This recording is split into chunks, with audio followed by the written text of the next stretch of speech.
खुदा के बेहतरीन नाम में आप सब देखने और सुनने वाले मेरे तमाम नाजरीन की सलामती हो। मैं सलमान अपने फेसबुक और यूट्यूब चैनल के साथ आपकी खिदमत में हाजिर हूं। पाकिस्तान तरीके इंसाफ के पास यकीन जाने ड्रामेबाज क्यादत की इतना ज्यादा तादाद मौजूद है कि शायद अगले 10 साल भी नई भर्ती करने की उन्हें जरूरत भी ना पड़े।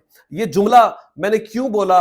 अफसोस इस बात के ऊपर है कि बहुत से पाकिस्तान तरीके इंसाफ के लोग जब इमरान खान साहब जमान पार्क में बैठे होते तो एक खाली अहलकार वहां पर जाता था तो पूरी पूरी क्यादत वहां पर पहुंच जाती थी और उनका दफा करने के लिए पहुंच जाती थी।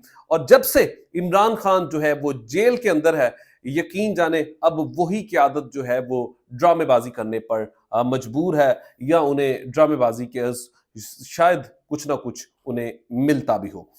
अब मैं बात करूं साउथ पंजाब की, तो साउथ पंजाब मैं पहला नंबर दूंगा, क्योंकि साउथ पंजाब से सिर्फ एक भावल नगर है जिसका नाम लेते ही लोगों के जहन में उस शख्स का नाम आ जाता है और उसका नाम है शौकत बसरा।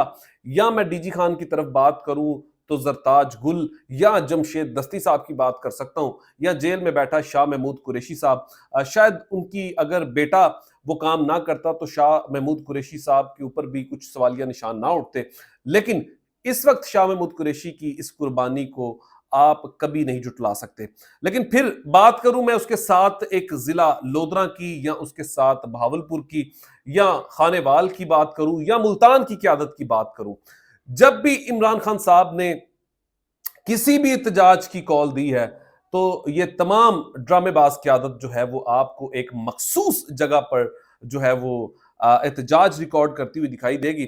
और बात में ना उनके जो चमचे करछे, आज से मैं उनका नाम चमचे और कड़छे लेकर उनको पुकारा करूंगा, वो एक ऐसी सिचुएशन बनाने की कोशिश करते हैं, लेकिन उन्हें ये नहीं पता कि पाकिस्तान तरीके इंसाफ के जो लॉयल लोग हैं, जो रियलिटी पर मबनी लोग हैं, वो उनको उनकी औकात जरूर बताते हैं। इसी तरह जिनको टिकट्स नहीं मिले, मुझे ये नाम लेते हुए किसी से भी कहते हैं कि मुझे शर्म नहीं आती। जिनको मिला उन्होंने भी धोखा दिया, जिनको टिकट्स नहीं मिला उन्होंने भी धोखा दिया। पाकिस्तान तरीके इंसाफ के पास सबसे बड़ी तादाद मैंने कहा जी मौजूद है, और अगले 10 साल पाकिस्तान तरीके इंसाफ को भर्ती करने की इसके ऊपर जरूरत नहीं है। अब बात करते हैं कि हम असली हैं।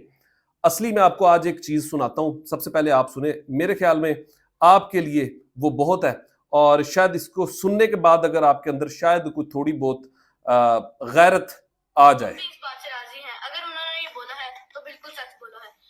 मैं और मेरे भाई भी राजी हैं। पहले हमारा भाई अमार फरूक वो शहीद हो चुका है।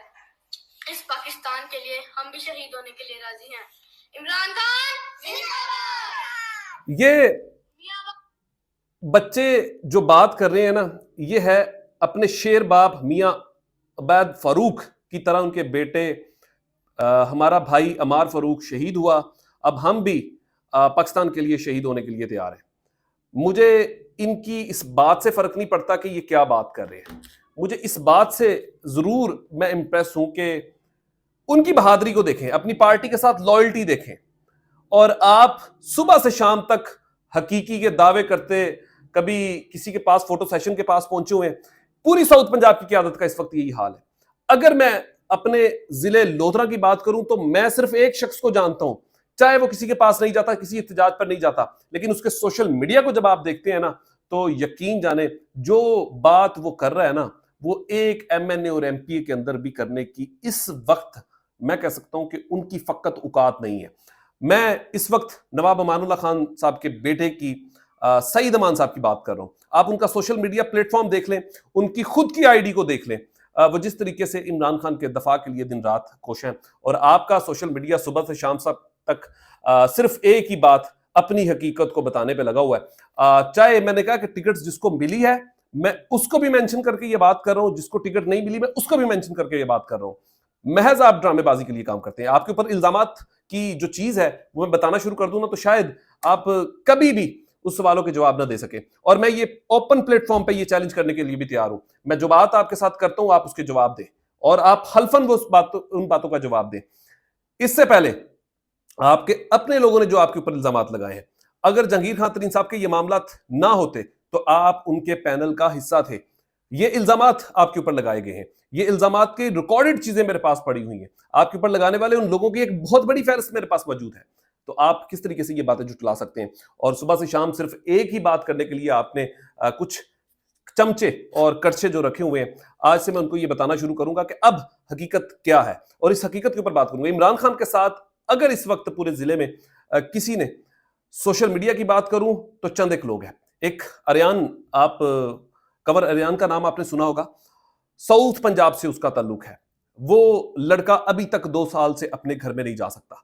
आप लॉयल्टी की बात करते हैं, आपके साथ जुड़े हुए उन किसी एक लोग के घर पे भी रेड नहीं हुआ, उसकी एक फुटेज भी आप हमें दिखा दें कि आपके साथ जुड़ने वाले, चाहे वो दुनियापुर से हो, चाहे वो कोई रोड पक्का से हो, किसी एक के घर में भी रेड हुआ है तो वो मुझे बंदा बता दें। आप, आपके लोग और आप सब कंप्रोमाइज थे, ये असल हकीकत है। अब दूसरी आपको बात बता दूं, मैंने सईद अमान का नाम इसलिए लिया, मैं सियासी इख्तलाफात हो सकता है, आपका जाती इख्तलाफात उनके साथ हो सकता है। सईद अमान की सबसे खास बात यह है कि वो पहले दिन से अपने नजरियात के साथ आज भी खड़ा हुआ है। मुझे कतन ये पता नहीं कि ये गवर्नमेंट के साथ इनके मामला कब तक कैसे होंगे, कब तक चलेंगे, एक ना एक दिन मामला तो ठीक होने हैं। और दूसरी, जब आपको कुछ नहीं मिलता तो आप कुछ दूसरी बात करने की कोशिश करते हैं। तो आज खुलेआम आपको ये बात कर रहा हूं, ये मुल्क भी हमारा है, ये फौज भी हमारी है, ये पार्टी के मामलात ये जाने, इनके काम जाने। आप जिस तरीके की बात करना चाहते हैं, अब आपको उस तरीके का जवाब भी देंगे। सियासी मामलात को सियासत में रखें। आप जिस तरीके की हरकतें शुरू करना कर देते हैं ना, वो आपको महंगी पड़ेंगी। अपना ख्याल रखिएगा, अपने इस चैनल का भी। खुदा हाफिज।